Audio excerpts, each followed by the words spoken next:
주님의 이름으로 축원을 드립니다. 오늘 귀한 장로님들과 또 하나님의 말씀을 나누게 되어서 큰 은혜이고 큰 영광입니다. 우리 장로회장님이야 모든 임원들 그리고 모든 우리 장로님들에게 하나님의 은혜와 축복이 늘 가득하시기를 주님의 이름으로 축원을 드립니다. 오늘 이사야 41장 8절로 10절 말씀을 가지고 하나님의 은혜라는 제목 가지고 잠시만 은혜 말씀을 나누고자 합니다. 마틴 로이드 존슨이라는 영국의 한 목사님이 계십니다. 이 목사님이 강해 설교의 대가로서 아주 유명한 목사님입니다. 그래서 목사님들의 목사님이라고 할 정도로 설교를 잘하시고 또 강해 설교에 대한 책을 많이 쓰시고 저도 이분에 대한 책을 많이 가지고 있습니다. 한국 목사님들에게도 아주 많은 영향을 끼친 분입니다. 그런데 이 마틴 로이드 존슨이라는 목사님이 이야기하기를 기독교인이라서 좋은 사람은 아닙니다. 그는 하나님의 은혜로 구원을 받은 비열한 가증한 자입니다. 라고 이렇게 이야기를 했습니다. 또 뭐라고 이야기했느냐? 사도 바울처럼 나의 나된 것은 다 하나님의 은혜로라 라고 고백할 수 없는 사람은 그리스도인이 아닙니다. 라고 이렇게 마틴 로이드 존슨이라는 목사님이 이야기를 했습니다. 무슨 이야기입니까? 사실 우리가 원래 이 목사님 말대로 하면 비열하고 가증한 사람들인데 우리가 전적인 하나님의 은혜로 아멘이십니까? 예수님의 은혜로 하나님의 자녀가 되고 또 천국 백성이 된 것이 바로 전적인 하나님의 은혜 덕분이다 라고 이렇게 그 목사님이 강조를 했다라는 것입니다. 여러분 천국뿐만 아니라 이 세상을 살아갈 때도 이 하나님의 은혜가 아닌 것이 하나도 없다라는 것입니다. 주의 종들은 병원 신방을 많이 갑니다. 병원 신방 갈 때마다 야 이렇게 건강하게 마음껏 돌아다닐 수 있는 것이 얼마나 큰 은혜인가. 아멘이십니까? 우리가 주일날 예배드리고 싶으면 주일날 교회 나와서 예배드리고 어디 가고 싶으면 어디 가고 그런데 몸이 아프면 삶의 질이 엄청나게 떨어지는 것입니다. 그러나 건강해서 하나님을 잘 섬기고 믿음 생활하고 신앙생활 하는 것 자체가 큰 하나님의 은혜다. 그리고 또 물질 주신 것도 하나님의 은혜다. 제가 어느 통계를 하나 봤거든요.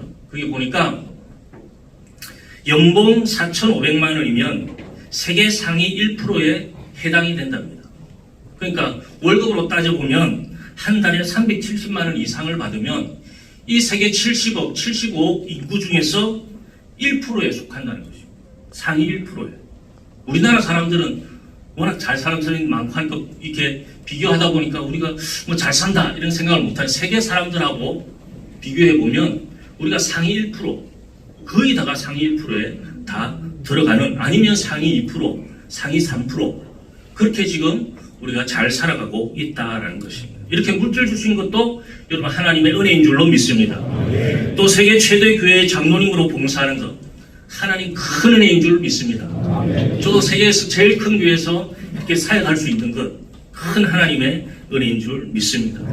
오늘 본문 이스라엘에게도 늘 그랬듯이 하나님의 은혜가 임하는 장면이 오늘 본문 내용에 나옵니다. 이사야를 통해서 주시는 하나님의 은혜가 어떤 은혜인지 오늘 말씀을 살펴보면서 잠시 은혜를 나누고자 합니다. 첫 번째로 땅끝에서 붙들어 주시는 하나님의 은혜가 있다라는 것입니다. 우리 9절 말씀에 보시면 내가 땅끝에서부터 너를 붙들며 땅 모퉁이에서부터 너를 부르고 라고 이렇게 말씀하고 있습니다. 내가 땅끝에서부터 너를 붙들었다. 이것은 바로 이스라엘 민족을 이야기하는데 여기 땅끝이라는 것은 막다른 인생길 그리고 더 이상 도망갈 곳이 없는 세상 땅끝 그리고 하나님의 은혜가 미치지 못할 것 같은 그 땅끝을 의미하는 것입니다. 이 바벨론 이 당시 포로 생활에 있었는데 586년에 이 바벨론에게 남유다가 망했습니다. 그래서 이스라엘이 이제 북이스라엘도 망하고 남유다도 망해서 바벨론 포로 생활하는 가운데 더 이상 내려갈 곳이 없는 정말 땅끝 도망갈 곳이 없는 그런 이스라엘 백성들이 지경이 있었습니다. 그러나 그곳에서도 하나님은 그 땅끝에서도 그 포로 생활 가운데에서도 하나님은 기억하시고 그들을 지켜주시고 그들에게 하나님의 은혜를 베풀어 주셨다라는 것입니다. 여러분 당시 주변 상황을 보면 두려움과 공포의 상황이었습니다. 그 바벨론의 포로 생활하고 있을 때에 이 페르시아가 일어나게 됩니다. 페르시아 제국이 막 일어나기 시작해서 고레스가 출현하게 되고 주전 530년 그는 먼저 자기 이 페르시아 민족을 다 하나로 통합하고 그리고 바사 제국의 판도를 넓혀가기 시작했습니다. 그래서 메대 루디아를 차례대로 다 점령하고 이스라엘을 멸망시킨 이 바벨론까지 다 멸망을 시키고 이 막강한 페르시아 제국이 탄생하게 되었습니다. 이스라엘은 이때 공포에 쌓이게 되었습니다. 안 그래도 지금 이 바벨론에게 망해가지고 포로 생활을 하고 있는 가운데 또 페르시아가 일어나가지고 또 페르시아의 또 노예들이 되게 된 것입니다. 어떻게 될지 모르는 그런 상황이었습니다. 이런 풍전등화 같은 민족의 위기 가운데에 고난을 당할 수밖에 없는 그런 상황에 이스라엘 백성들이 놓이게 되었습니다. 그러나 한 가지 확실한 것은 그 가운데에서도 하나님, 이스라엘을 향한 그 하나님의 은혜 그리고 하나님의 사랑이 이 이스라엘 민족에게 임하게 되었다라는 것입니다. 어떻게 임했냐? 그것은 오히려 침략자 고레스, 이 페르시아의 바사왕 고레스가 이 바벨론을 정복하자마자 어떻게 하느냐? 바벨론에 있던 이스라엘 포로들을 여러분도 잘 알다시피 오히려 이 고국 이스라엘로 다 돌아갈 수 있도록 이 고레스 왕이 명령을 하게 되고 조서를 내리게 됩니다. 그리고 허물어졌던 성전을 재건할 수 있도록 이스라엘의 소원이 성전을 재건하는 것입니다. 그럼 지금도 성전이 무너져 있지 않습니까? 그래서 지금도 유대인들은 지금도 성전을 어떻게 하면 지을 수 있을까? 그렇게 지금 많은 계획을 세우고 있는 것입니다. 이 당시도 마찬가지죠. 그래서 무너진 성전을 이 고레스 왕이 재건할 수 있도록 행정적으로 그리고 재정적으로 지원을 아끼지 아니했습니다. 뿐만 아니라 이 바벨론의 느부갓네살 왕이 예루살렘 성전에서 옛날에 약탈해간 성전의 성물들이 있습니다. 그 성전에서 쓰던 성물들 얼마나 귀한 것입니까? 그걸 느부갓네살 왕이 다 약탈해 갔는데 그것을 다 돌려줍니다. 이스라엘 백성들한테. 그리고 고레스의 출현으로 오히려 다른 모든 열방들은 두려워 떨었으나 오히려 하나님의 백성 이스라엘은 하나님의 은혜로 이 고레스 왕의 도움을 받아서 고국 가나안 땅 이스라엘로 돌아오게 되고 거기서 성전을 재건하게 되고 또 하나님의 제사드리며 믿음의 삶을 살게 되었다라는 것입니다. 여러분, 이 상황 감격을 표현한 말씀이 시편에 나오는데요. 제가 한번 읽어드리겠습니다. 시편 126편 1절에서 2절 말씀. 이스라엘의 그 감동 한번 상상해 보십시오. 그 감동을 이렇게 표현하고 있습니다. 야훼께서 시온의 포로를 돌려보내실 때에 우리는 꿈꾸는 것 같았도다. 이스라엘 백성이 이거 꿈이야 생시야 할 정도로 지금 페르시아가 일어나서 바벨론을 멸망했는데 오히려 우리에게는 더 좋은 일이 일어났다는 것입니다. 그때에 우리 입에는 웃음이 가득하고 우리 혀에는 찬양이 차섰도다. 그때 문나라 가운데에서 말하기를 야훼께서 그를 위하여 큰 일을 행하셨다 하였도다. 야훼께서 이스라엘 백성을 위하여 큰 일을 행하셨다라고 이렇게 하나님을 찬양하고 있다라는 것입니다.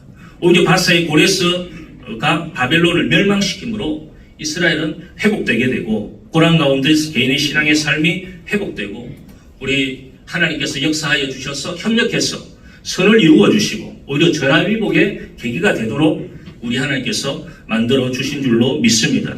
그러니 우리 그리스도인들은 엎친 데 덮친 고난과 어려움이 생겼다 할지라도 낙심하지 마시기를 주님의 이름으로 축원을 드립니다. 그 엎친 데 덮친 일로 오히려 하나님께서 그 일을 통해서 살 길을 여시고 또 길을 열어주셔서 우리를 붙들어 주시고 하나님의 기적으로 채워주실 줄로 믿습니다. 제가 순복음 가족신문 간증을 하나 읽어봤는데요.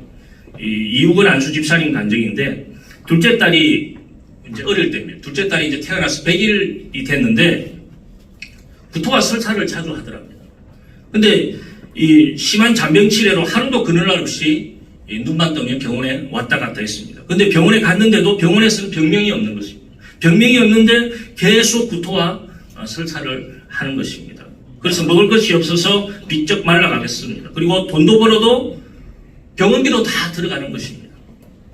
삶이 너무도 힘들었습니다. 그래서 또 이사도 하게 되었어요. 광명으로 이사를 하게 되었는데 이웃에 우리 지역장님이 빨간 가방 지역장님이 사셨는가 봐요. 그래서 그 지역장님이 아이도 아프고 가정도 힘들고 그러다 그러니까 교회 가자.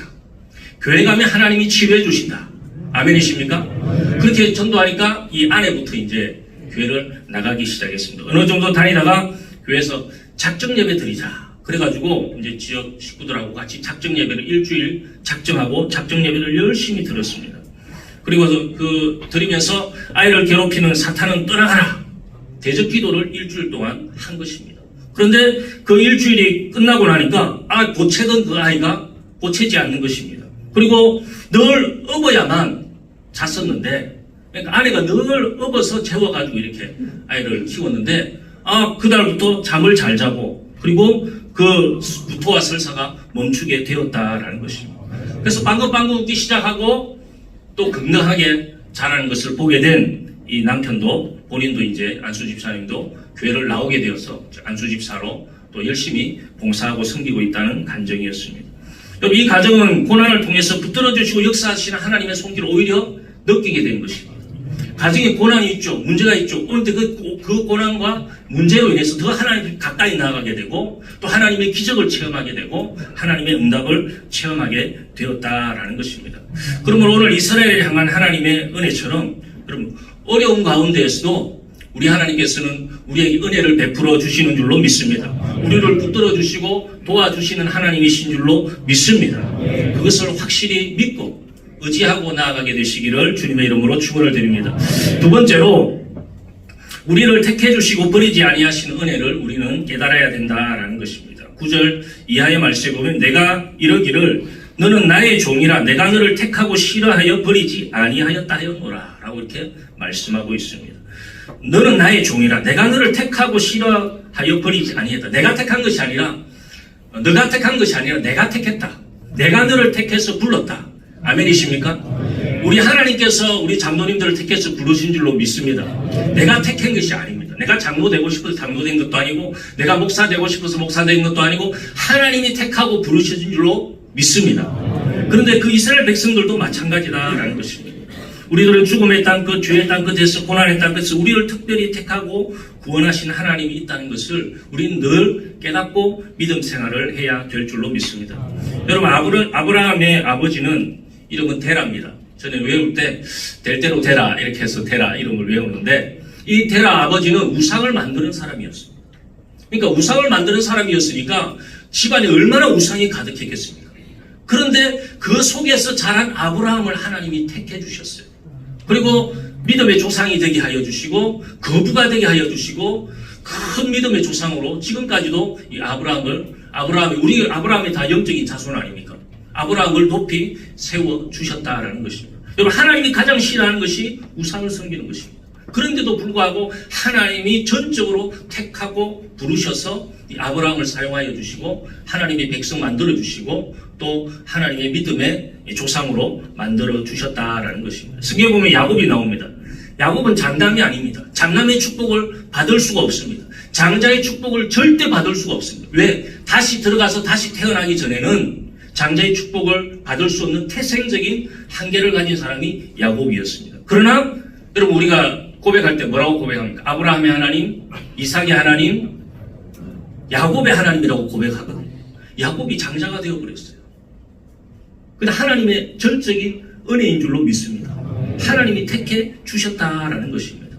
시편 65편 4절 말씀은, 주께서 택하시고 가까이 오게 하사 주의 뜰에 살게 하신 사람은 복이 있나이다. 주께서 택하고 부르셔서 주의 뜰에 살게 하는 자는 다 복받은 자들이다. 저와 우리 장로님들, 우리 모든 믿음의 가족들이 그러한 줄로 믿습니다. 택해 주신 하나님의 은혜를 우리가 늘 깨닫고 살아가야 된다라는 것입니다. 어떤 성도가 죽어서 하나님의 심판대 앞에서 심판을 받는 꿈을 꾸었습니다.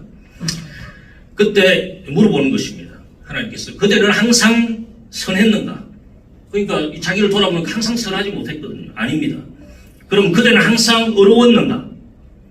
항상 어렵게 또 살지도 못했어요. 아닙니다. 그대는 항상 깨끗했는가? 하나님 물어보는데 살아보니까 또 다 깨끗하지는 않았거든요. 아닙니다.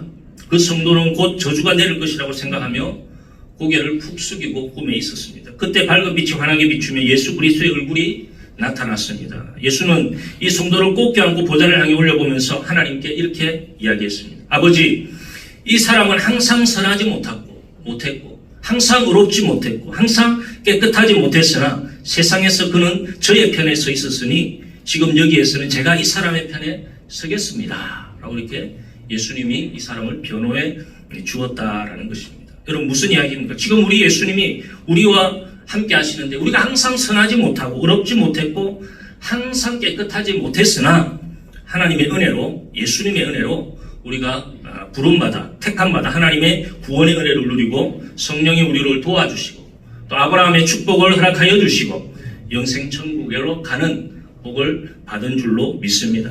여러분, 이것이 선택받은 우리들의 특권이고 축복이다라는 것입니다. 여러분, 우리를 택하고 절대 버리지 아니하시는 주님을 믿고 의지하는 저와 여러분이 되시기를 주님의 이름으로 축원을 드립니다.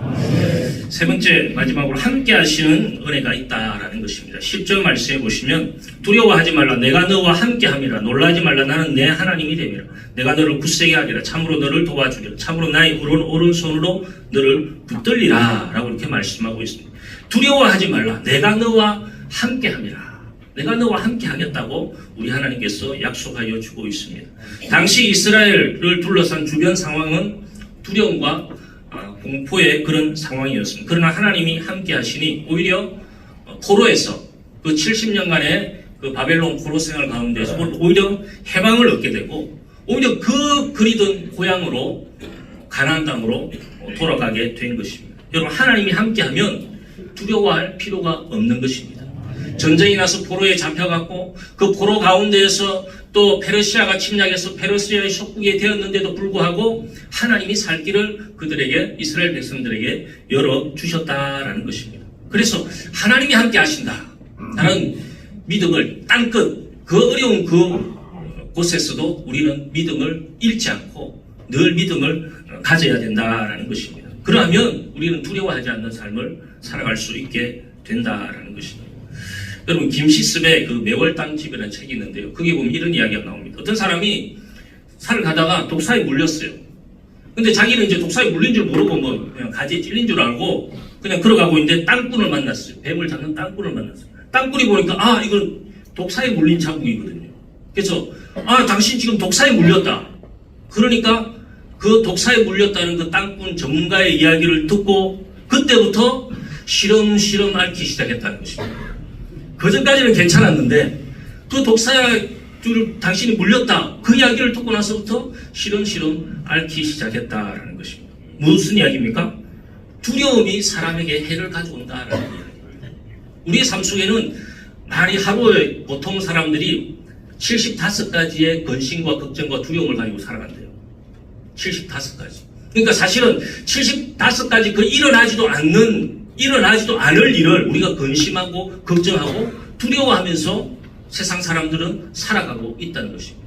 그런데 우리 하나님을 믿는 믿음의 백성들은 우리 하나님이 함께 하시는 줄 믿고 아멘도 크게 안 하시네요. 하나님이 함께 하시는 줄 믿고 그 믿음으로 살아가는 것 75가지 만약에 근심과 걱정이 온다 할지라도 예수 이름으로 우리 근심과 걱정은 떠나갈지어다. 물러갈지어다.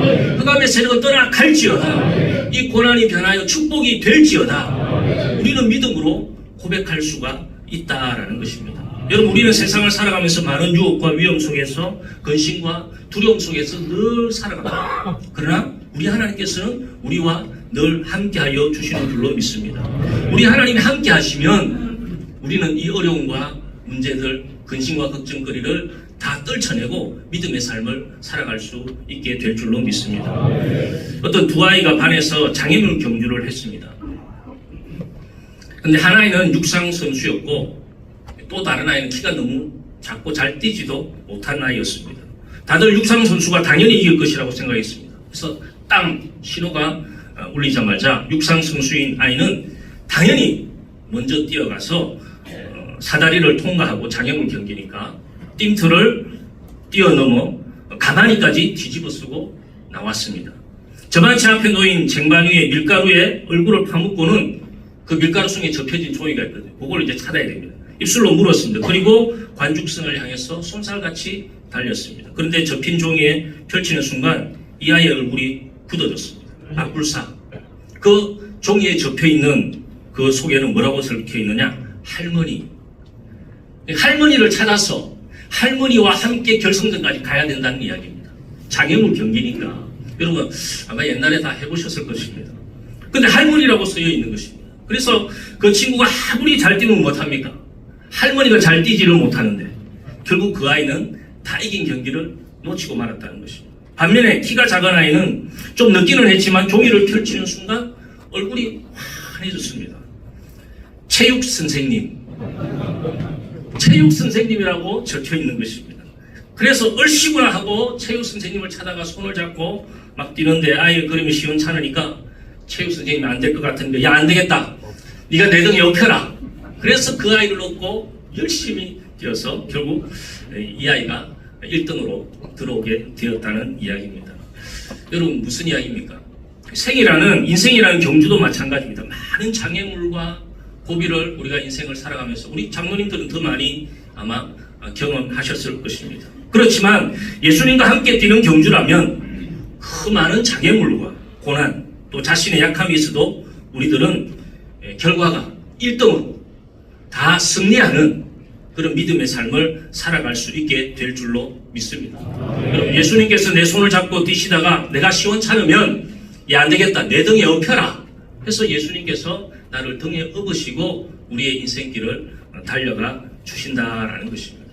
여러분 마태복음 28장 20절 말씀에 보면 볼지어다 내가 세상 끝날까지 너희와 항상 함께 있으리라 하시니라 라고 이렇게 말씀하고 있습니다. 시편 23편 4절 말씀에도 보니까 내가 사망의 음침한 골짜기로 다닐지라 해를 두려워하지 않을 것은 주께서 나와 함께 하시니라 주의 지팡이와 막대기가 나를 안위하시나이다.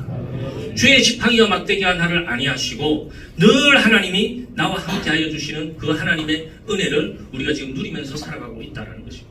이 땅끝 가운데 있는 포로 가운데 있는 이스라엘 백성들에게도 마찬가지로 그 시대 당시에 하나님께서 그 땅끝과 같은 하나님의 역사가 미치지 않을 것과 같은 그 상황 가운데에서도 하나님이 이스라엘 백성을 포기하지 않으시고 결국에는 오히려 고레스를 통해서 이 포로가 귀환하게 되고 축복의 가나안 땅으로 다시 돌아올 수 있는 하나님의 기적을 선사하셨듯이 이 시대를 살아가는 믿음의 백성들을 우리 하나님께서는 절대 포기하지 아니하시고 늘 함께하여 주셔서 어려울 때마다 우리와 동행하여 주시고 또 우리를 도우셔서 믿음의 삶을 살아갈 수 있도록 만들어 주시는 줄로 믿습니다.